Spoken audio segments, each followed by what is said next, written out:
안녕하세요. 라이브 아카데미의 신용아입니다.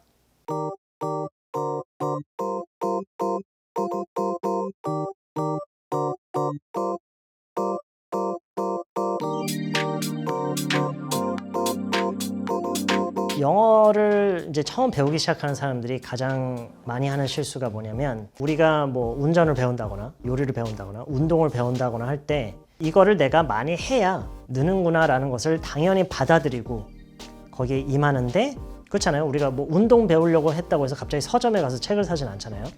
일단 운동을 많이 움직여야 된다라는 것을 바로 인식을 하는데, 그거랑 영어를 다르게 생각하는 실수를 해요. 예를 들어서 우리가 헬스장에 가잖아요. 헬스장에 가서 운동기구를 사용하는 거를 트레이너한테 배웠다고 쳐요. 운동기구를 활용하는 거를 배웠다고 해서 근육이 생기진 않죠. 운동기구를 활용하는 걸 배웠으면은 그때부터 꾸준하게, 그리고 장기간에 걸쳐서 그 운동기구를 활용을 해야 돼요. 올바른 방식으로. 그 과정이 없으면은 근육도 안 생겨요. 그러니까 이거를 우리가 꼭 인식을 제대로 해야 돼요. 그러니까 영어도 강의를 들었다고 해서 영어가 느는 게 아니에요. 강의에서는 우리가 뭘 어떻게 배워야 하는지를, 그거를 얻는 거지, 그거를 가지고 이제 연습을 내가 꾸준히 하느냐 안 하느냐에 따라서 영어 실력이 이제 완전히 갈리는 거죠. 그거랑 비슷한 것 같아요. 뭐 3개월 만에 뭐 왕자 복근을 만들어준다, 3개월 만에 뭐 몇 킬로를 빼준다, 물론 가능해야 하겠죠. 근데 그 시간 안에 엄청난 노력이 그만큼 압축되어서 들어가야만 하는 건데, 강사인 내가 이만큼의 내용을 나는 뭐 10년에 걸쳐서 배웠는데 내가 이만큼 잘 정리해서 줬으니까 너는 시행착오 없이, 문제 없이, 어려움 없이 잘 배울 수 있을 거다. 이게 지식의 저주예요. 아무리 뭔가를 잘 정리를 해서 그대로 그냥 잘 전달을 해줘도 배우는 데는 어차피 똑같은 시간이 걸려요.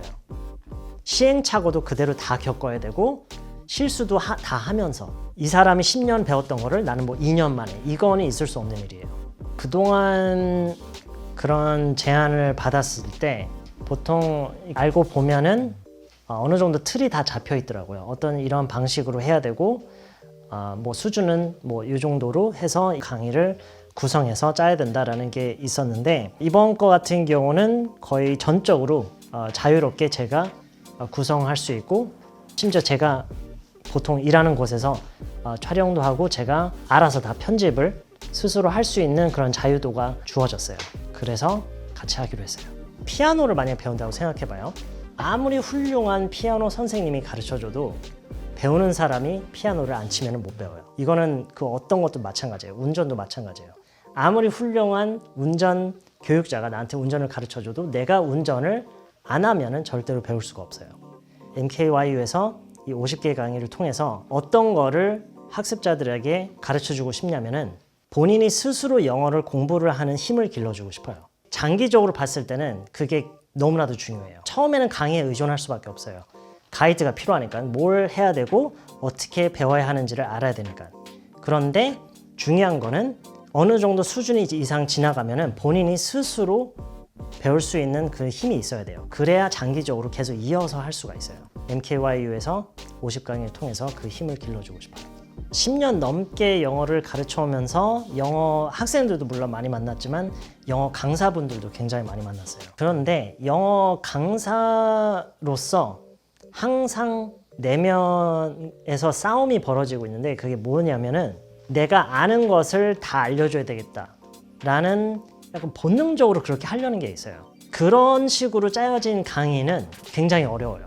너무나도 정보가 많고 실질적으로 내가 영어로 말을 할 수 있는 그 능력을 키워주는 데에 오히려 방해가 되는 요소들도 많이 섞여 있어요. 왜냐하면 너무 정보가 많으니까. 제가 이번에 준비하고 있는 강의는 배우는 사람이 실제로 말을 할 수 있게 해주는 게 가장 중요해요. 내가 아는 것을 다 알려줘갖고 영어에 대한 많은 지식을 주는 게 아니라, 실제로 말을 내가 할 수 있는 능력을 가장 최우선으로 염두에 두고 짜여져 있어요.